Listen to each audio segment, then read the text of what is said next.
অন্য নেতৃত্ব দানকারী। আপনারা দেখেছেন পার্শ্ববর্তী দেশের বন্যার ষড়যন্ত্রে আমাদের আপনাদের প্রিয় নেতা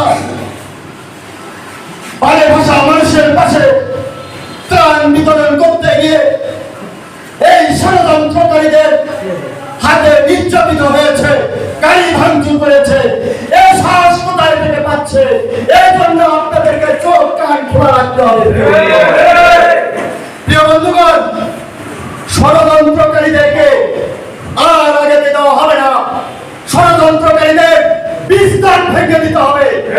আমাদের প্রিয় নেতা তারেক রহমান বলেছে, ধৈর্য ধারণ করুন। আমরা ধৈর্য ধারণ করে আছি। এর মানে এই নয় আমাদের নেতা বোঝে ধৈর্যের বাদ যখন ভেঙে যাবে আমাদের নেতা কর্মীর গায়ে হাত তোলার ব্যবস্থা করবে। সেই হাত বাংলাদেশ জাতীয়তাবাদী দলের সূর্য সৈনিকেরা ওই হাত আমরা দেখতে চাই না, সুযোগ দিতে পারি। আপনারা সজাগ থাকেন, আপনারা সংঘবদ্ধ হন। আপনাদের দেশ নেত্রী বেগম খালেদা জিয়ার আকাঙ্ক্ষা পূরণ করতে হবে। প্রিয় বন্ধুগণ, আমার আশা রয়েছে এই খুনি হাসিনা ভেবেছিল সে বেগম খালেদা জিয়াকে হত্যা করবো, মারবো, শাসন করবো, নির্যাতন করবো, বহু করা করেছে, বহু জ্বালা যন্ত্রণা করেছে। এই যন্ত্রণা আল্লাহ পাক মানি নাই। আমি দিনে রাতে কল্পনা করেছি এই আওয়ামী লীগের দুঃশাসনে শেখ হাসিনার অপকর্মের প্রতিফলন যেন আমার নেত্রী বেগম খালেদা জিয়া দেখতে পারে। সেই টাকা ইনশাআল্লাহ দেখছে।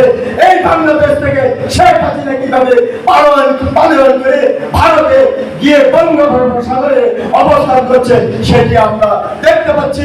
বেগম খালেদা জিয়া দেখতে পাচ্ছে দেশের যন্ত্র ভেদ করে সকল ষড়যন্ত্রকে রোধ করে আমাদের আগামী জাতীয় সংসদ নির্বাচন আমাদের প্রিয় নেতা তারেক রহমান যে ধৈর্য ধারণ করতে বলেছে সেই ধৈর্য ধারণের পথ ধরে এগিয়ে চলেন।